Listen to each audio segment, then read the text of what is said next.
Hello everyone, welcome to Target IES. My name is Mahendra Kumar Ranjan and I have secured All India Rank 80 in GATE 2016. Welcome to target IES। हम लोग क्या पढ़ रहे हैं? Network theory पढ़ रहे हैं। ये नेटवर्क थ्योरी का लेक्चर 13 है। इसमें हम लोग क्या पढ़ने वाले हैं? मैक्सिमम पावर ट्रांसफ़र थ्योरम पढ़ने वाले हैं फॉर AC सर्किट एंड उसके बाद उसके न्यूमेरिकल देखने वाले हैं AC के लिए, और अगला टॉपिक हमारा मिलवेंस थ्योरम रहेगा। तो इससे पहले हम लोग लेक्चर 12 में क्या पढ़ चुके हैं उसको रिकॉल कर लेते हैं। लेक्चर 12 में हमने पढ़ा था रेसिप्रोसिटी थ्योरम और हमने इसके न्यूमेरिकल भी देखे थे। उसके बाद हमने पढ़ा था मैक्सिमम पावर ट्रांसफ़र थ्योरम और इसका कॉन्सेप्ट भी देख लिया था। और उसके बाद हमने इसके न्यूमेरिकल भी किए थे, लेकिन न्यूमेरिकल कौन से किए थे? जब हमने DC सोर्स मेरा अप्लाई था। AC के लिए हम लोग AC का कॉन्सेप्ट पढ़ेंगे पहले कि AC के केस में मैक्सिमम पावर कब ट्रांसफ़र होगा और उसका एफिशिएंसी कितना होगा, पावर क्या निकलेगा, वो हम लोग देख लेते हैं। उसके बाद हम उसके न्यूमेरिकल करेंगे। तो स्टार्ट करते हैं maximum power transfer theorem for AC circuit. अब ये किसका सर्किट दिया है मेरा? ये मैक्सिमम पावर ट्रांसफ़र थ्योरम है जो हम लोग DC के केस में पढ़ चुके हैं, लास्ट लेक्चर में पढ़े थे। वो क्या है? DC के केस में सर्किट ये था बेसिक उसका, और AC के केस में क्या हो जाएगा? सर्किट सेम ही है, कॉन्सेप्ट सेम है, बस उसमें क्या रहेगा, इसमें क्या था, रेजिस्टेंस अकेला था इसलिए RTH था, और मेरा लोड वेरिएबल था। इसमें क्या रहेगा? ZTH रहेगा। क्यों रहेगा? क्योंकि उसमें रेजिस्टेंस के साथ साथ क्या है, इंडक्टर कैपेसिटर रहेगा। लोड में भी सेम रहेगा, रेजिस्टेंस के साथ इंडक्टर कैपेसिटर रहेगा और AC सोर्स अप्लाई होगा। अब ये देखिए, इस केस में हम लोग क्या कर रहे थे, करंट क्या होगा, VS by RTH plus RL। तो पावर क्या हो जाएगा, I स्क्वायर R, और लोड के क्रॉस निकालना है तो I स्क्वायर RL। और इसमें क्या कर रहे थे, VS का whole square divided by RTH plus RS का स्क्वायर मल्टीप्लाई बाय, तो पावर क्या हो जाएगा मेरा, I square RL। I square की वैल्यू पुट कर दी, I की वैल्यू पुट कर दी इंटू RL। और मैक्सिमम पावर के लिए हमको क्या करना पड़ता था, मैक्सिमम पावर के लिए DPL बाय DRL, इसको डिफ्रेंशिएट कर देते थे और इक्वल टू 0 पुट कर देते थे। जो RL की वैल्यू आती थी वो किसके, RS के इक्वल टू आ जाती थी। सेम कॉन्सेप्ट हमको AC में लगाना है। इसमें क्या करना है, इसमें करंट की वैल्यू क्या आएगी, I equal to VTH by ZTH plus ZL, ये हो जाएगा करंट। ZTH की वैल्यू क्या है, R प्लस जे इंटू XTH, RTH प्लस जे इंटू XTH, और ZL की वैल्यू क्या है, ये है मेरी। दोनों को पुट कर दूंगा तो क्या हो जाएगा, VTH divided by RTH plus RL plus J into XTH plus XL, ये मेरा I आ गया। अब इसका मैग्नीट्यूड क्या आएगा, VTH divided by RTH plus RL का स्क्वायर प्लस रूट नहीं आएगा, प्लस ये क्या हो जाएगा, XTH प्लस XL का होल स्क्वायर। ये मेरा I का वैल्यू आ जाएगा। और पावर क्या होता है, P equal to I square R, और R की जगह क्या रहेगा, ZL, क्योंकि इसके अक्रॉस पावर निकालना है मुझे, लोड के across. Maximum power transfer theorem को कब लगाना है, पहला तो ये मैक्सिमम पावर ट्रांसफर थ्योरम को तभी लगाना है जब मेरा लोड वेरिएबल हो। अगर वो वेरिएबल नहीं है तो हम मैक्सिमम पावर ट्रांसफर थ्योरम लगा ही नहीं सकते हैं। तो अभी हम लोग AC के लिए देख लेते हैं, पूरा नंबर ऑफ केसेस कितने पड़ेंगे, किस केस में क्या वेरिएबल है क्या वेरिएबल नहीं है, तो सारे केस का ड्राइव करके रख लेते हैं कि डिफ्रेंशिएट करने के बाद क्या आंसर आने वाला है। अभी ये क्या मेरा AC के लिए बन गया सर्किट। अब इस केस में हमने करंट क्या देख लिया, करंट क्या होगा, VTH by RTH plus RL plus J into XTH plus XL, ये आ गया। रियल टर्म एक्सेप्ट कर दिया और इमेजिनरी टर्म एक्सेप्ट कर दिया। अब पावर क्या आ गया इससे, I स्क्वायर इंटू ZL, क्योंकि ZL है इधर लोड पूरा, तो इसको पावर का वैल्यू क्या आ जाएगा, इसका स्क्वायर कर देंगे तो VTH का square divided by root of RTH plus RL का whole square plus XTH plus XL का ये whole square multiply by ZL। जब मैं इसको क्या करूँगा, फर्स्ट केस लेता हूँ अभी, केस 1। डिफ्रेंशिएट कब करना है, जो वेरिएबल है उसी के अगेंस्ट में करना पड़ेगा ना, ऐसा तो नहीं कि पूरा कर दूंगा। तो केस 1 में क्या ले लिया मैंने कि मेरा क्या क्या वेरिएबल है, RL and XL both are variable. जब ये दोनों वेरिएबल है, यानी कि ZL की जो वैल्यू है इसमें RL भी वेरिएबल है और XL भी वेरिएबल है। इसमें टोटल 5 केस बनेंगे। पहले केस में क्या पढ़ रहे हैं हम लोग, दोनों वेरिएबल हैं। सेकंड केस में क्या पढ़ेंगे, केवल RL वेरिएबल है। थर्ड केस में क्या पढ़ेंगे, XL वेरिएबल है। फोर्थ केस में क्या पढ़ेंगे कि XL की वैल्यू 0 हो गई, केवल जो मेरा लोड है वो रेजिस्टिव लोड है, तो उस केस को पढ़ेंगे। और पांचवा केस क्या रहेगा, ये दोनों तो कांस्टेंट है, ये दोनों वेरिएबल हैं, लेकिन जो थीटा आएगा इसका, थीटा इक्वल टू क्या आ जाएगा, tan inverse XL by RL। ये हम लोग ऑलरेडी पढ़ चुके हैं जब RL सीरीज सर्किट पढ़ रहे थे, RLC वगैरह। तो ये जो थीटा है ये मेरा कांस्टेंट है, but RL and XL variable है, तो इसको हम लोग पांचवा केस पढ़ेंगे। तो पहले केस के लिए क्या पढ़ रहे हैं हम लोग, पहला केस देख लेते हैं। अभी पहला केस क्या है कि RL and XL both are variable. तो ये मेरा पावर आया था ना इस सर्किट के लिए। अब इसको मुझे मैक्सिमम पावर करने के लिए, जब दोनों वेरिएबल हैं तो डिफ्रेंशिएट कर दूंगा इसको। तो दो पार्ट में डिफ्रेंशिएट करना पड़ेगा, पहले इसके पार्ट में फिर सेकंड इसके पार्ट में। तो इसमें पार्ट 1 क्या हो गया, पार्ट 1 इक्वेशन 1 को डिफ्रेंशिएट कर दो विथ रिस्पेक्ट टू RL के उसमें डिफ्रेंशिएट कर देंगे। तो उसको सिंप्लीफाई करने के बाद जो इक्वेशन आएगा उसके बाद इक्वल टू कर दो 0 के, तो मैक्सिमम वैल्यू आ जाएगी। तो RL इक्वल टू क्या आ जाएगा इसका फाइनल, RTH का square plus XL plus XTH का होल स्क्वायर। ये मेरा RL का वैल्यू आ जाएगा। आप डिफ्रेंशिएट करके और इक्वल टू 0 पुट कर देना तो RL का वैल्यू आपका ये आ जाएगा। और पार्ट 2 में क्या हो जाएगा, पार्ट 2 में क्या मेरा XL वेरिएबल कर दूंगा और इसको कांस्टेंट रख दूंगा। तो क्या हो जाएगा इस केस में, जब इसको इक्वल टू 0 पुट करोगे तो XL जो आएगा नेगेटिव और XTH आ जाएगा। ये फर्स्ट केस हो जाएगा मेरा। फर्स्ट केस में क्या हो गया, जब मेरा RL XL दोनों वेरिएबल हैं, सबसे पहले क्या किया कि RL के रिस्पेक्ट में डिफ्रेंशिएट किया और उसको इक्वल टू 0 पुट कर दिया तो RL की वैल्यू आ गई। सेकेंड में मैं क्या किया, XL के करस्पॉन्डिंग डिफ्रेंशिएट किया और उसको इक्वल टू 0 पुट कर दिया तो ये वैल्यू आ गई है XL की। अब क्या करना है हमको, इसमें क्या है XL वेरिएबल है और इसमें RL वेरिएबल है, लेकिन ये पूरा एक ही केस के अंदर चल रहा है, केस 1 है ये मेरा पूरा। तो इन दोनों इक्वेशन को सेटिस्फाई करने के लिए क्या करेंगे, XL की जो वैल्यू आई है माइनस ऑफ XTH, इसको इसमें पुट कर देंगे। पुट कर देंगे तो क्या आएगा RL का value, RL equal to root of RTH का स्क्वायर प्लस, ये तो 0 हो जाएगा क्योंकि XL इक्वल टू कितना है minus of XTH, minus plus 0, तो RL इक्वल टू क्या आ जाएगा, RTH आ जाएगा इससे।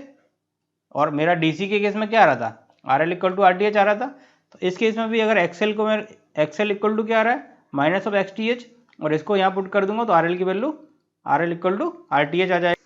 तो जब RL इक्वल टू RTH आ गया और XL equal to minus XTH आ गया तो ZL की वैल्यू मेरी क्या थी, XL, एक मिनट, ZL की वैल्यू मेरी क्या थी, RL प्लस JXL थी।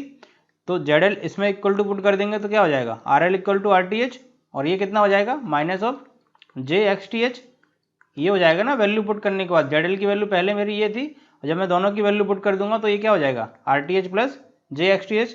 इसका मतलब क्या हुआ, मेरा जो मेरा JTH इसका थेवेनिन का आएगा इक्विवेलेंट, वो किसके इक्वल टू हो जाएगा, ZL ऑफ, ये ZL की वैल्यू क्या हो जाएगी, दोनों सेम हो रहा है ना। जब ये ZTH है मेरा और ZL की वैल्यू क्या आ रही है RTH प्लस JXTH और ZTH क्या है RTH प्लस JXTH है, तो क्या हो गया दोनों का, दोनों सेम है बट क्या है अपोजिट पोलैरिटी है। अपोजिट पोलैरिटी मतलब नेगेटिव है, बस नेगेटिव लगाना है। यानी कि क्या है दूसरे का, क्या हो गया दूसरे का, यानी कि जो ZL की वैल्यू होगी वो ZTH का इमेजिनरी कोएफिशिएंट से मल्टीप्लाई करना, मतलब माइनस से मल्टीप्लाई कर देंगे उसको, J वाला जो फंक्शन होगा उसको। तो क्या हो गया, ये ZL की वैल्यू मेरी इधर से आ गई और ZTH की वैल्यू पता ही थी, तो उसके बाद में मैक्सिमम पावर निकाल लूँगा इस पे लोड पे। अभी सॉल्व कर लेते हैं उसको। अभी हमने दोनों को डिफ्रेंशिएट किया तो RL इक्वल टू क्या है RTH आया और XL इक्वल टू क्या है XTH आया। अब इसको इस पावर वाली इक्वेशन में पुट कर देंगे तो पावर क्या हो जाएगा, P इक्वल टू VTH का square multiply by RL divided bye, ये क्या हो जाएगा RTH प्लस RL का होल स्क्वायर, और RTH इक्वल टू क्या है RL है तो ये RTH हो जाएगा प्लस ये कितना हो जाएगा XTH माइनस ऑफ XTH, क्योंकि XL इक्वल टू क्या है XTH और इसका होल स्क्वायर।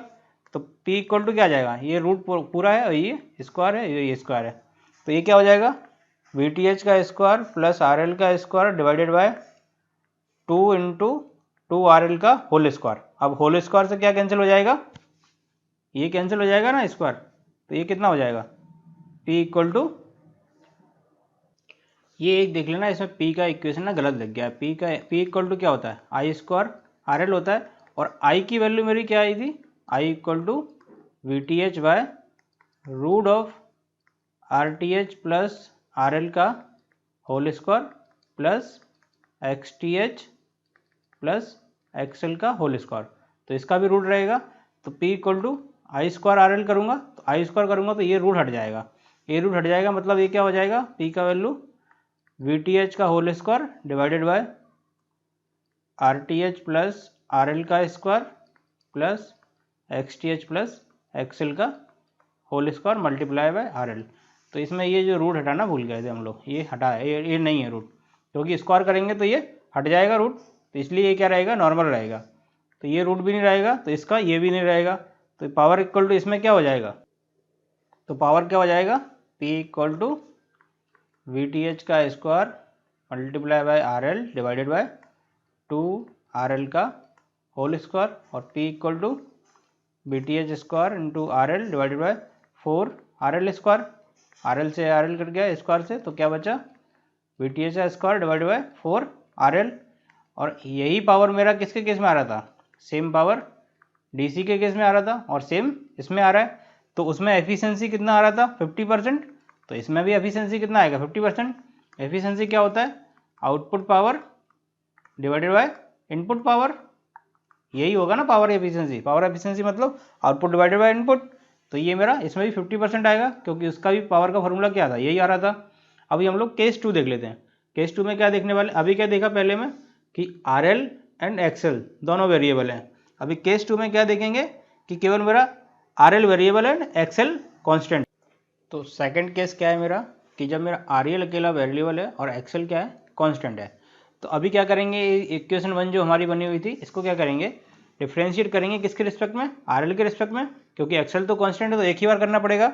जब इसको RL के रिस्पेक्ट में हमने केस 1 में देखा था, डिफ्रेंशिएट करके क्या आ रहा था वैल्यू, तो जो RL का वैल्यू आ रहा था वो रूट ऑफ RTH का होल स्क्वायर, RTH का square plus XL plus XTH का होल स्क्वायर, ये मेरा RL का वैल्यू आ रहा था, क्योंकि हम लोग केस 1 में ऑलरेडी देख चुके हैं। अब क्या करने वाले हैं, अब ये जो इक्वेशन लिखी हुई है नंबर 2, इसका मतलब क्या है, ये लिखी हुई है, इसको मैं ऐसा लिख सकता हूँ क्या, RL equal to mod of, इसको क्या कर दूंगा RTH प्लस JXTH प्लस ये क्या हो जाएगा JXL का मोड हो जाएगा। इसको सेम हो जाएगा ना इक्वेशन, क्योंकि RTH अलग हो गया और ये पूरा मेरा इमेजिनरी हो गया। तो RTH प्लस JXTH क्या हो गया, mode of JTH plus JXL, ये हो गया मेरा RL का वैल्यू, यही हो गया ना, क्योंकि ZTH का वैल्यू क्या है RTH plus J into XTH, तो RL का वैल्यू क्या आ जाएगा, मोड ऑफ, मोड मतलब क्या हो गया उसका magnitude, mode of ZTH plus J into XL। जब मेरा क्या किस केस में, इसमें XL कांस्टेंट है और RL मेरा वेरिएबल है। अभी ये केस 2 पढ़ लिया, अभी हम केस 3 देख लेते हैं। केस 3 में क्या पढ़ेंगे, जब मेरा लोड जो है ZL क्या है, केवल रेजिस्टिव है, रेजिस्टिव है मतलब XL की वैल्यू क्या है 0 है। तो केस 3 देख लेते हैं। अभी क्या है केस 3, जब मेरा लोड केवल ऑनली रेजिस्टिव है और दैट इज XL की वैल्यू क्या है 0। अब XL की वैल्यू इस इक्वेशन में पुट कर दो, तो पावर क्या हो जाएगा VTH का square into RL divided by RTH plus RL का होल स्क्वायर प्लस XTH का स्क्वायर। अब इस इक्वेशन जो आई 2, इसको डिफ्रेंशिएट कर दो किसके रिस्पेक्ट में, RL के रिस्पेक्ट में। तो जो RL की वैल्यू आएगी डिफ्रेंशिएट करने के बाद उसको इक्वल टू 0 पुट कर देंगे मैक्सिमम निकालने के लिए। मैक्सिमम निकालने क्या करेंगे, डिफ्रेंशिएट और इक्वल टू 0। तो जो RL की वैल्यू आएगी वो आएगी RTH स्क्वायर प्लस XTH का स्क्वायर। ये क्या हो गया, इसका मतलब क्या हो गया, RL equal to mod of RTH plus J into X T H, यानी कि जेड टी एच का मोड, जेड टी एच हो गया ना ये पूरा, तो ये आर एल इक्वल टू क्या आ गया, mode of Z T H. अब हमारा एफिशिएंसी क्या है, एफिशिएंसी क्या होता है, ईटा, ईटा की वैल्यू, ईटा क्या है, R L divided by R L plus R T H, ये हम लोग ऑलरेडी देख चुके हैं डी सी जब पढ़ रहे थे। तो अब ये देखो आर एल की वैल्यू किससे क्या है, mod of root of R T H plus X T H, यानी कि आर एल हमेशा ग्रेटर देन रहेगा आर टी एच के। क्यों रहेगा, क्योंकि आर एल की वैल्यू जो रहेगी, ये आर टी एच तो है ही, प्लस एक्स टी एच जो रहेगा वैल्यू उसका भी ऐड हो जाएगा, तो ये ईटा की वैल्यू हमेशा ग्रेटर देन रहेगी 50%। क्योंकि अगर R L equal to R T H हो जाएगी तो इसकी वैल्यू क्या आती थी, 50% आती थी ना मैक्सिमम पावर। अब इस केस में क्या रहेगी, जो एफिशिएंसी रहेगी वो 50% से ज़्यादा रहेगी हमेशा। केस 3 में, केस 3 क्या है मेरा, जब लोड केवल रजिस्टिव हो, दैट इज एक्सएल की वैल्यू 0 है।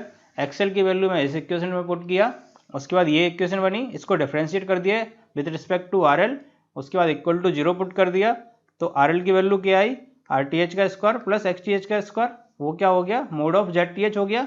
उससे एफिशिएंसी देखा क्या है मेरा, हमेशा ज़्यादा रहेगा 50% से। अब केस 4 देख लेते हैं। केस 4 में क्या है कि R L and x L दोनों वेरिएबल है, लेकिन इसका जो एंगल है थीटा, थीटा क्या है, tan inverse X L Y R, ये हम लोग ऑलरेडी देख चुके हैं, तो वो वेरिएबल है। तो उस केस में हम वो क्या है, कांस्टेंट है, और R L and x L variable है। अभी उसको देख लेते हैं केस 4 को। अभी क्या देख रहे हैं केस 4 में, both R L and x L तो वेरिएबल है, लेकिन जो इम्पिडेंस एंगल है उसका, ये एंगल, ये थीटा, ये क्या है, कांस्टेंट है। इस केस में क्या हुआ, आर एल इक्वल टू क्या हो जाएगा, अगर ये जेड एल है तो आर एल इक्वल टू क्या हो जाएगा, जेड एल साइन थीटा, और एक्स एल इक्वल टू क्या हो जाएगा, जेड एल कॉस थीटा। क्योंकि ये मेरा जेड एल है तो ये क्या हो जाएगा, कॉस थीटा, और ये Z L sine theta. Same क्या हो जाएगा, सेम मेरा इसके लिए भी हो जाएगा, जेड टी एच के लिए भी। अगर ये मेरा आर टी एच है, ये एक्स टी एच है, ये जेड टी एच है, तो R T H equal to क्या हो जाएगा, Z T H sine theta, and X T H equal to Z T H cos theta. इन दोनों को मैं इस इक्वेशन में पुट कर दूंगा, ये वाला एंड ये वाला इस इक्वेशन में पुट कर देंगे, तो P की वैल्यू क्या आएगी, P equal to V T H का स्क्वायर इंटू आर एल की वैल्यू क्या है, Z L sine theta divided by क्या हुआ, आर टी एच क्या है, आर टी एच है मेरा Z T H sine theta plus Z L sine theta का square plus Z L cos theta plus Z T H cos theta का square. तो ये मेरा P का वैल्यू आ जाएगा, X L and R L X T H and R T H की value put कर दी ना इसमें।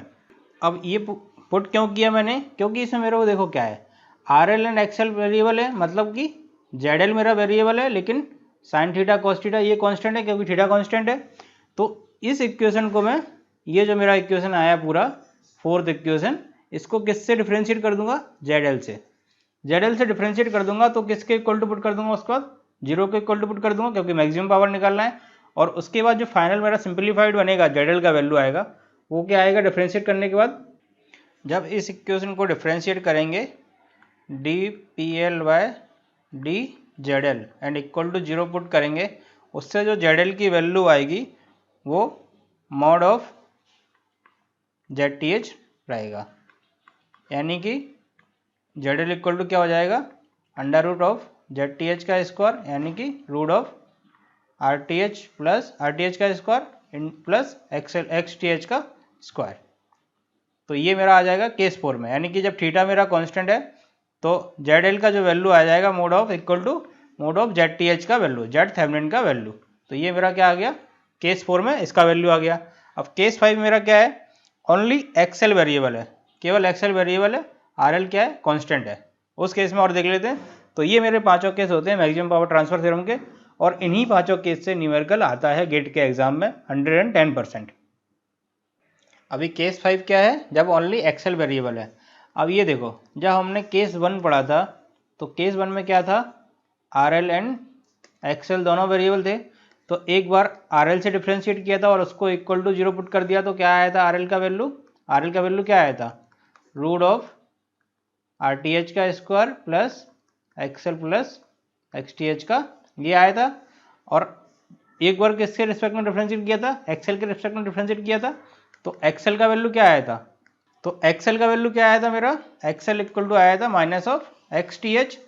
तो ये केस 5 तो यही है ना, केस 5 में क्या है, ओनली एक्सएल वेरिएबल है, तो एक्सएल के उसके रिस्पेक्ट में डिफरेंशिएट करूंगा और ये वैल्यू आएगी जो हम लोग केस 1 में ऑलरेडी देख चुके हैं। यानी कि मतलब क्या हुआ मेरा, केस 1, केस 2 एंड केस 5, इन तीनों को हम एक ही केस में पढ़ चुके हैं, केस 1 में पढ़ चुके हैं। और केस 2 एंड केस 5 क्या है, केस 2 में क्या है मेरा आरएल अकेला वेरिएबल है और केस 5 में क्या है एक्सएल अकेला वेरिएबल है। तो इन दोनों केस को हम केस 1 में ऑलरेडी पढ़ चुके हैं। तो अभी क्या देख लेते हैं, इसके न्यूमेरिकल देख लेते हैं कि क्या होगा, कैसे पावर निकालना है, कैसे मैक्सिमम पावर ट्रांसफर होगी। अगर आपको ये पांचों केस याद हैं फिर कुछ नहीं करना है, आपको डायरेक्ट वैल्यू निकालनी है, आरएल की वैल्यू या पावर कितनी आ रही है वो निकल जाएगी। लेकिन एक बात जरूर याद रखना, मैक्सिमम पावर ट्रांसफर थ्योरम तभी लगाना है जब मेरा लोड वेरिएबल हो। अगर वेरिएबल नहीं है तो मैक्सिमम पावर ट्रांसफर थ्योरम नहीं लगा सकते हैं। अब इसमें क्या बोल रहा है, find RL for maximum power transfer at load. अब आरएल है यानी कि एक्सएल की वैल्यू क्या है 0, यानी कि आरएल अकेला मेरा क्या है वेरिएबल है। आरएल अकेला वेरिएबल है तो इसके लिए हम लोग क्या देख चुके हैं, जब मेरा आरएल अकेला वेरिएबल हो और एक्सएल की वैल्यू 0 हो तो क्या होगा, आरएल का formula RL equal to root of RTH का स्क्वायर प्लस एक्सटीएच का होल स्क्वायर, ये हम लोग ऑलरेडी देख चुके हैं। यानी कि RL equal to mod of ZTH, ये हम लोग पढ़ चुके हैं केस 3 में। अब ये देखो अब क्या होगा, तो ओमेगा इक्वल टू क्या है, एक्सटीएच क्या होता है, X equal to omega L, तो इससे क्या हो जाएगा put RL equal to root of RTH का स्क्वायर प्लस ओमेगा एल का होल स्क्वायर। अब ये देखो ओमेगा क्या है, sine omega T, omega equal to कितना आ गया 10, ओमेगा एल का वैल्यू क्या है, एल इक्वल टू 1 हेनरी, तो इसमें पुट कर देंगे क्या हो जाएगा, आरटीएच कितना रहेगा 10, तो 10 का स्क्वायर, ओमेगा कितना है 10, तो ये कितना omega into L 1 square equal to क्या आ जाएगा 100 प्लस 100 रूट ऑफ 200। ये मेरा किसका आरएल का वैल्यू आ गया, यही तो मुझे निकालना था ओम बस। अभी नेक्स्ट न्यूमेरिकल देखते हैं। अब ये देखो इसमें क्या बोल रहा है, find R for maximum power transfer at R. तो ये क्या हो गया मेरा, आर लोड हो गया, आर लोड हो गया। अब ये देखो यहाँ पर क्या वोल्टेज अप्लाई किया है 50 वोल्ट, 50 वोल्ट क्या है मेरा, ये डीसी वोल्टेज है, डीसी वोल्टेज है, यानी कि जो मैं लास्ट लेक्चर में पढ़ चुका हूँ उससे करूँगा इसको। उसके लिए क्या चाहिए मुझे, आरटीएच चाहिए एंड वीटीएच चाहिए, तभी तो मैं रेजिस्टेंस की वैल्यू निकाल पाऊंगा। क्या होगी, R T H equal to R L हो जाएगा। तो R T H V T H निकालने के लिए इधर क्या आ जाएगा, इधर मैं वोल्टेज सोर्स अप्लाई करूंगा और इधर से करंट मेरा आई जो फ्लो हो रहा होगा वो निकाल लूंगा। तो इधर वोल्टेज सोर्स अप्लाई करूंगा तो इधर का वोल्टेज क्या हो जाएगा वी, इसका मॉडिफाइड सर्किट बना लेते हैं। जब वोल्टेज सोर्स अप्लाई करेंगे तो क्या होगा, ये एक मिनट क्या हो जाएगा, ये मेरा करंट सोर्स हो गया डिपेंडेंट 0.5 I1, ये 20 ओम का रेजिस्टेंस हो गया। यहाँ आर को हटा के मैंने वोल्टेज सोर्स लगाया, यहाँ से जो करंट आई निकल रहा है वी और आई का रेशो क्या हो जाएगा आर टी एच हो जाएगा, प्लस माइनस 50, ये कितना हुआ 40 एंड ये 50।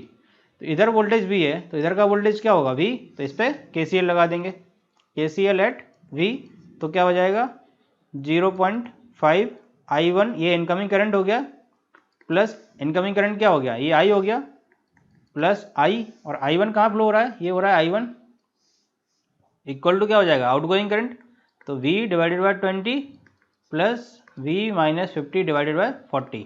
एलसीएम ले लेंगे तो कितना आएगा, I1 का वैल्यू क्या है V minus 40, V minus 50 divided bye 40 I1 का वैल्यू है, तो ये 1/2, 0.5 मतलब 1/2, V माइनस 50 डिवाइडेड बाय 40, ये I1 का वैल्यू है, plus I equal to V by 20 plus V minus 50 by 40। LCM कितना आएगा 40 और इसका कितना आएगा 40, तो कितना हो जाएगा V minus 50 divided by 2 plus 40 I equal to 2V plus V minus 50। अब ये देखो 2 से और मल्टीप्लाई कर देंगे तो ये 2 कैंसिल, ये 84 2v एंड ये 100, 2 से मल्टीप्लाई कर दिया पूरी इक्वेशन को। तो फाइनल अब क्या बन जाएगा, v minus 50 plus 80i equal to ये कितना 4v प्लस 2v 6v हो जाएगा माइनस 100 हो जाएगा। अब क्या कर देंगे, ये 6v इस साइड ले जाएंगे तो क्या हो जाएगा 80i इक्वल टू 5v, और इस साइड आएगा तो माइनस का हो जाएगा, ये कितना बचेगा 50, क्योंकि ये 50 इस साइड आ जाएगा तो 100 माइनस 50 हो जाएगा तो कितना माइनस 50।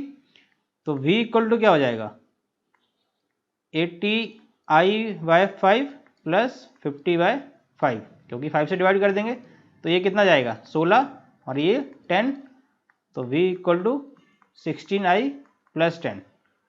तो क्या पढ़ा था हमने, जो i का कोएफिशिएंट होगा वो हो जाएगा RTH equal to 16 ohm, and जो फाइनल v रहेगा वो क्या हो जाएगा VTH, वो हो जाएगा 10। तो RTH आ गया, VTH आ गया। अब क्या सर्किट बन जाएगा इसका सिंप्लीफाइड, तो क्या बन जाएगा, ये हो जाएगा मेरा RTH कितना आया 16 ओम, एंड ये plus minus VTH 10 volt, and resistance RL ये R हो जाएगा। तो R की वैल्यू क्या आ जाएगी, R इक्वल टू 16 ओम आ जाएगा, क्योंकि RS इक्वल टू क्या होता है, RL इक्वल टू क्या होता है RS होता है। तो RS क्या है मेरा 16 ओम हो गया। इसको सिंप्लीफाइड बनाना है पहले इस नेटवर्क में, फिर दोनों को इक्वल टू रख देना है। तो करंट कितना फ्लो होगा 10 डिवाइडेड बाय टोटल रेजिस्टेंस कितना 32, यानी कि 5/16, और पावर क्या हो जाएगा I² R, तो 5/16 का whole square multiply by R की वैल्यू कितनी है 16, ये आया ना, तो 16 से 16 जाएगा, एक 16 बचेगा, तो 25/16 आंसर हो जाएगा पावर का। ये मेरी वॉट पावर आ गई, मैक्सिमम पावर। यही मुझे निकालना था इस सर्किट में। तो ये पूरा डीसी था, इसलिए इजीली सॉल्व हो गया, कुछ नहीं करना पड़ा। अगर एसी होता तो उस पांचों केस से हमको कंपेयर करना पड़ता, फिर इसका RL का वैल्यू आ जाता, फिर मैक्सिमम पावर निकाल लेते इसके अक्रॉस। अभी नेक्स्ट न्यूमेरिकल देख लेते हैं। अब ये न्यूमेरिकल दिया हुआ है, इसमें बोल रहा है find maximum power dissipation at load. तो मैक्सिमम पावर डिसिपिएशन के लिए इसमें क्या पूरा ZL को वेरिएबल बताया गया, ये ZL है, यहाँ पर एक ये लगा है, ये लगा है, 2 वोल्टेज लगे हैं। तो सबसे पहले क्या करना है, ये मेरा लोड है, इसको क्या करना है, इसकी जगह मुझे वोल्टेज सोर्स V अप्लाई करना है, उससे जो करंट निकलेगा तो V/I का रेशो RTH हो जाएगा, और जो V into IRTH plus VTH रहता है, तो ये जो रहेगा क्या थेवेनिन वोल्टेज हो जाएगा। तो सबसे पहले कोई भी नेटवर्क दिया है मैक्सिमम पावर ट्रांसफर थ्योरम के लिए, उसको पहले थेवेनिन नेटवर्क में कन्वर्ट करना है। तो थेवेनिन नेटवर्क में कन्वर्ट करने के लिए हम लोग क्या यहाँ पर V और I निकालेंगे करंट से। तो अब क्या करेंगे, क्या सर्किट बन जाएगा, ये मेरा 6 + j8, यहाँ पर ये वोल्टेज सोर्स लगा है 110 एंगल 0, और यहाँ पर क्या करेंगे वोल्टेज V, करंट I निकल रहा है, और यहाँ पर क्या लगा है 6 + j8, एंड एक ये वोल्टेज सोर्स है 90 एंगल 0।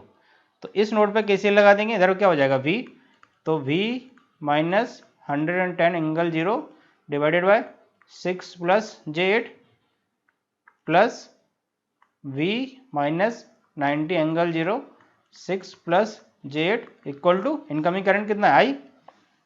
अब इनका एलसीएम लेके इधर मल्टीप्लाई कर देंगे, क्या हो जाएगा V minus 110 angle 0 plus V minus 90 angle 0 6 + j8 multiply by I।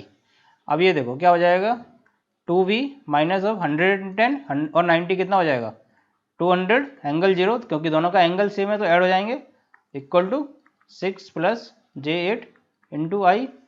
तो क्या हो जाएगा V इक्वल टू 2 से डिवाइड कर देंगे तो क्या हो जाएगा 2, ये 100 बचेगा, और ये डिवाइडेड बाय 2 आ जाएगा, यानी कि 6 + j8 divided by 2 into I plus इधर क्या आ जाएगा 100 एंगल 0। तो ये क्या हो गया मेरा, यही वही इक्वेशन बन गई। ये क्या हो जाएगा, ये RTH हो जाएगा एंड ये VTH हो जाएगा। तो RTH की वैल्यू क्या आ जाएगी 6 + 8j divided by 2, and VTH की वैल्यू 100 एंगल 0। यही तो मुझे चाहिए था कि मेरा थेवेनिन में कन्वर्ट हो जाए, ये वाला नेटवर्क पूरा एक ऐसे नेटवर्क में कन्वर्ट हो जाए जिसमें एक करंट सोर्स हो और एक वोल्टेज सोर्स हो, उसके अक्रॉस में लोड लगा दूंगा ZL, तो ZL का वैल्यू निकाल लूंगा। अभी VTH आ गया, RTH आ गया, तो ZL का वैल्यू कैसे निकालेंगे? ये कौन सा है? केस 1 है, तो केस 1 में ZL का वैल्यू क्या था? अभी सर्किट बना के देख लेते हैं। अब ये इसका सिंप्लीफाइड नेटवर्क बन जाएगा। RTH की वैल्यू क्या, 2 से डिवाइड कर दूंगा, 3 + 4J आ जाएगा। ये VTH हो जाएगा, ये RTH हो जाएगा, और ये मेरा ZL है। अब इन्होंने न्यूमेरिकल में क्या बोला है कि ZL क्या है, मेरा रेजिस्टिव है पूरा, यानी कि RL है, इंडक्टिव पार्ट 0 है, यानी कि XL की वैल्यू 0 है। तो केस 3 में हमने क्या पढ़ा था कि जब इंडक्टिव पार्ट 0 है और मेरा RL अकेला वेरिएबल है, तो उस केस में जो RL की वैल्यू होगी वो क्या होगी? RL equal to mod of ZTH। तो RL इक्वल टू क्या हो जाएगा? मोड ऑफ ZTH क्या है? 3 + 4J, तो इसका मोड क्या हो जाएगा? RL equal to root of 3 का स्क्वायर प्लस 4 का स्क्वायर, यानी कि 9 + 16, तो ये क्या हो जाएगा? RL इक्वल टू 5 आ जाएगा। अब RL की वैल्यू 5 आ गई, तो उससे मेरा क्या निकल जाएगा? मैक्सिमम पावर जितना मुझे निकालना है वो आ जाएगा। मैक्सिमम पावर क्या होगा? मैक्सिमम पावर क्या होगा? ZL की वैल्यू क्या आ गई? RL इक्वल टू 5 ओम आ गई। इसमें करंट कितना I फ्लो हो रहा है, तो करंट की वैल्यू क्या आएगी? I equal to 100 ∠0 divided by 3 + 4J + 5, यानी कि 100 डिवाइडेड बाय 8 + 4J, ये आ गया मेरा करंट। और पावर क्या है? मैक्सिमम पावर I² RL, तो I² की वैल्यू क्या हो जाएगी? 100 का स्क्वायर डिवाइडेड बाय, ये कितना हो जाएगा? इक्वल टू 100 डिवाइडेड बाय क्या हो गया? रूट ऑफ 8² + 4², क्योंकि मैग्नीट्यूड चाहिए, तो इधर I का स्क्वायर करेंगे तो ये रूट हट जाएगा, तो 8² + 4² मल्टीप्लाई RL की वैल्यू कितनी है? 5, तो ये कितना हो जाएगा? 100 multiply by 100 multiply by 5 divided by 8 8 64 plus 4 चौको 16, ये इसका स्क्वायर हो गया। दोनों को डिवाइड कर दोगे तो इसका पावर आएगा 625 वाट। ये मेरा आंसर आ गया, मैक्सिमम पावर निकल गया। बस सबसे पहले आपको क्या देखना है, कोई भी नेटवर्क दिया है उसको पहले थेवेनिन में कन्वर्ट कर लो, थेवेनिन इक्विवेलेंट निकाल लो, फिर ये देखो कि ZL मेरा में क्या वेरिएबल है, कौन सा केस बन रहा है पांचों केस में से, तो उसके करस्पॉन्डिंग ZL की वैल्यू निकाल लो और मैक्सिमम पावर निकाल लो, बस और कुछ नहीं है इसमें। अभी नेक्स्ट न्यूमेरिकल देख लेते हैं। अब इस न्यूमेरिकल में क्या बोल रहा है कि for what value of ZL power deliver by source is maximum, मतलब कि ZL की वैल्यू क्या होगी जब मेरा सोर्स के द्वारा जो पावर डिलीवर किया जा रहा है वो मैक्सिमम हो। तो मैक्सिमम कब होगा? इसमें ZL क्या है? ZL में क्या सब वेरिएबल है? सब वेरिएबल है, मतलब केस 1 हो जाएगा। तो केस 1 हो जाएगा, उसके लिए मुझे क्या करना पड़ेगा कि RTH की वैल्यू निकालनी पड़ेगी, ZL निकालने के लिए, ZL निकालने के लिए कि ZTH की वैल्यू निकालनी पड़ेगी। तो ZTH निकालने के लिए, Z इक्विवेलेंट निकालने के लिए इसको क्या करना पड़ेगा? मुझे ओपन सर्किट करना पड़ेगा, क्योंकि मुझे VTH की जरूरत तो पड़ेगी नहीं, क्योंकि रेजिस्टेंस अकेला निकालना है। अगर उसके अक्रॉस पावर निकालनी होती कि कितना पावर डिलीवर होगा, तब मुझे वोल्टेज सोर्स की अप्लाई जरूरत पड़ती, उससे मैं करंट निकालता और power equal to I² RL कर देता। लेकिन इसमें मुझे केवल RL की ही वैल्यू निकालनी है, तो मुझे क्या करना पड़ेगा, इसको मैं ओपन सर्किट कर दूंगा और इसको क्या कर दूंगा? ओपन सर्किट कर दूंगा, क्योंकि करंट सोर्स है। तो क्या नेटवर्क बन जाएगा? ये ओपन सर्किट हो गया करंट सोर्स, ये क्या होगा? 1 - J, और इधर J1 हो जाएगा, और ये ओपन सर्किट हो जाएगा, ये कनेक्ट हो जाएगा, ये ओपन सर्किट क्योंकि लोड को हटा दिया है, और ये 1 + J। अब ये देखो, ये दोनों क्या हो गए? पैरेलल हो गए, तो क्या हो जाएगा parallel? 1 - J multiply 1 + J divided by 1 - J plus 1 + J, क्योंकि R1 × R2 divided by R1 + R2, तो ये क्या हो जाएगा? 1 - J 1 + J का क्या हो जाएगा? A - B A + B, तो A - B, तो ये क्या हो जाएगा? A² + B² हो जाएगा, यानी कि 1² माइनस ऑफ -J का स्क्वायर, तो ये क्या हो जाएगा? -1 आएगा इसका वैल्यू, तो 1 + 1 2 हो जाएगा, और नीचे J से J कैंसिल, नीचे भी 2 हो जाएगा, तो 1 बचेगा। अब ये दोनों पैरेलल, इसका सीरीज हो जाएगा, तो 1 + J आ जाएगा, यानी कि मेरा जो ZTH आएगा वो 1 + J आएगा। अब ये 1 + J आ गया, तो केस 1 में क्या था? ZL इक्वल टू क्या था? ZTH का कॉम्प्लेक्स कॉन्जुगेट, तो क्या हो जाएगा? ZL की वैल्यू क्या हो जाएगी? 1 - J। तो ये मेरा, यही तो मुझे निकालना था, यही आंसर हो गया। क्या करना है सबसे पहले, अगर मुझे रेजिस्टेंस अकेला निकालना है कि RL की किस वैल्यू के लिए मैक्सिमम पावर डिलीवर होगा। तो RL की वैल्यू के लिए निकालनी है तो मुझे जो वोल्टेज V थेवेनिन निकालना है, ज़रूरत ही नहीं है उसकी। क्यों ज़रूरत नहीं है? क्योंकि मुझे अगर उसके अक्रॉस पावर निकालनी है कि पावर कितनी डिलीवर होगी वॉट में, तब मुझे वोल्टेज की जरूरत पड़ेगी, क्योंकि करंट निकालना पड़ेगा। करंट का स्क्वायर मल्टीप्लाई बाय रेजिस्टेंस क्या होता है? पावर। जब मुझे पावर पूछ ही नहीं रहा है तो मुझे केवल ZL के लिए वैल्यू निकालनी है। तो ZL की वैल्यू के लिए क्या करना पड़ेगा मुझे? इसको जो करंट सोर्स दिया है उसको ओपन सर्किट कर देंगे, जो वोल्टेज सोर्स होता है उसको शॉर्ट सर्किट कर देते, और RTH है ZTH निकाल लेंगे इक्विवेलेंट। उसी के बराबर क्या हो जाएगा? केस से कंपेयर कर लेंगे जो पांचों केस हैं, उससे मेरा ZL का वैल्यू आ जाएगा। तो ये आपको याद रखना है कि पूछ क्या रहा है न्यूमेरिकल में। अगर वो पावर पूछ रहा है तब मुझे VTH की जरूरत है। अगर वो पावर नहीं पूछ रहा है, वो केवल Z पूछ रहा है या R पूछ रहा है या XL पूछ रहा है, तो उसके लिए मुझे डायरेक्ट इक्विवेलेंट निकालना है, रेजिस्टेंस जो भी है, इम्पीडेंस जो भी है, और कंपेयर कर देना है पांचों केस से क्या आ रहा है, और वही मेरी वैल्यू हो जाएगी। अननेसेसरी मैं V और I लगाऊंगा, उससे VTH की वैल्यू निकालूंगा, उसके एक्स्ट्रा मार्क्स तो मिलने नहीं वाले हैं। इसलिए आपको स्मार्टली काम करना है इसमें, कि न्यूमेरिकल में क्या पूछ रहा है उसी के अकॉर्डिंग काम करना है। अभी हमने क्या पढ़ लिया? मैक्सिमम पावर ट्रांसफर थ्योरम हमारा खत्म हो गया। हम लोग देखते हैं मिलीमेंस थ्योरम। मिलीमेंस थ्योरम अगर आप लोग गेट की प्रिपरेशन कर रहे हैं तो इतना ज़रूरी नहीं है आप लोगों के लिए। अगर आप IAS की कर रहे हैं तो हाँ, थोड़ा बहुत है इंपॉर्टेंट, आप पढ़ लेंगे इसको। इसमें कुछ नहीं है, बेसिक सर्किट है, उसके बाद एक सिंप्लीफाइड सर्किट बना देगा। तो ये मेरा क्या है, बहुत सारे रेजिस्टेंस और वोल्टेज को पैरेलल में लगा के दिया, और इक्विवेलेंट सर्किट मेरा ये बन जाएगा।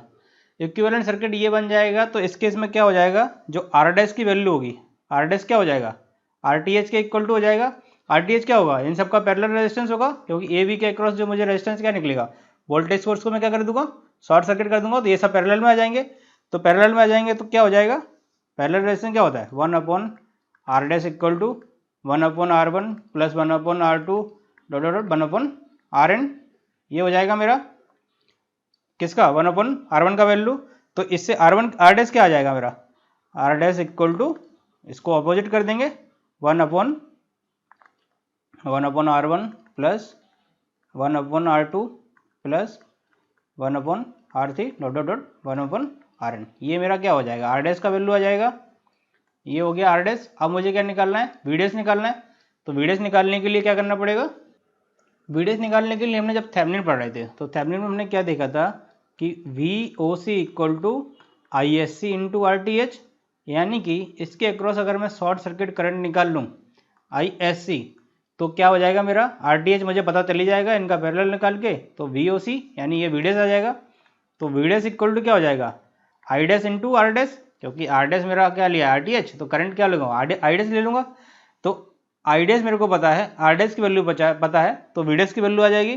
तो VDS क्या हो जाएगा, VDS इक्वल टू I' की वैल्यू क्या हो जाएगी, V1/R1 plus V2/R2 dot dot VN/Rn। ये IN हो गया, और R' की वैल्यू क्या है, 1 है, तो यानी कि मल्टीप्लाई बाय 1 डिवाइडेड बाय ये पूरा आ जाएगा, 1/R1 प्लस 1/R2 1/Rn।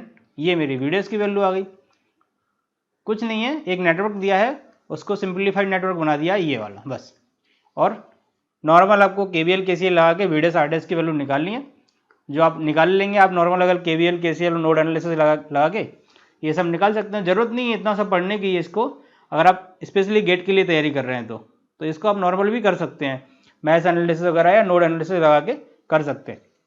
अब हम लोग क्या देख लेते हैं, ये हमने किसके लिए देख लिया, वोल्टेज लगे हैं। तब अगर मेरा इसकी जगह करंट सोर्स लगे होते तो उसका सिंप्लीफाइड सर्किट क्या बनेगा।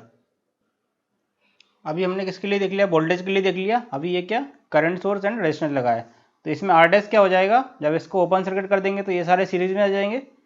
तो R' equal to RTH equal to R1 plus R2 dot dot Rn। ये R' का वैल्यू आ गया मेरा, जो ये लगा हुआ है।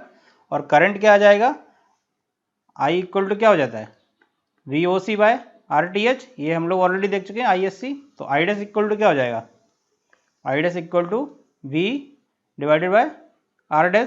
तो V की वैल्यू क्या हो जाएगी, इस लूप में क्या हो जाएगा, V1 V2, तो क्या हो जाएगा I1 into R1 plus I2 into R2 IN into Rn। और R' की वैल्यू क्या है, R1 प्लस R2 और ये Rn। तो ये I' की वैल्यू आ गई मेरी। अब ये वोल्टेज के लिए भी पढ़ लिया, करंट के लिए भी पढ़ लिया, अब हम लोग देखते हैं कि इसका एप्लीकेशन क्या है, मेन किस लिए हम मिलमेंस थ्योरम पढ़ रहे हैं। तो ये एप्लीकेशन क्या है इसका, तो मिलमेंस थ्योरम का एप्लीकेशन है कि analysis of parallel operation of generator and transformer, यानी कि जनरेटर एंड ट्रांसफार्मर मेरे पैरेलल में लगे हैं तो उनका पैरेलल ऑपरेशन का एनालिसिस करने के लिए in practical system all generator and their loads are connected in parallel, therefore to simplify the analysis this theorem in use, यानी कि जो पैरेलल में बहुत सारे मेरे सिस्टम लगे हुए हैं उनको कैसे सिंप्लीफाई एंड एनालिसिस करें उसके लिए ये वाली थ्योरम यूज होती है। ऐसे ही ट्रांसफार्मर में क्या होता है कि बहुत सारे मेरे ट्रांसफार्मर लगे हुए हैं, अगर वो सारे एज अ सोर्स की तरह काम करेंगे तो वो किस में पैरेलल में कनेक्ट हो जाएंगे और इस थ्योरम का हम यूज करके उनका एनालिसिस कर सकते हैं। ये इसका क्या है, एप्लीकेशन है। तो इसके न्यूमेरिकल अगले लेक्चर में देख लेंगे हम लोग, और बाकी बची हुई जो थ्योरम है उनको भी अगले लेक्चर में पढ़ लेंगे।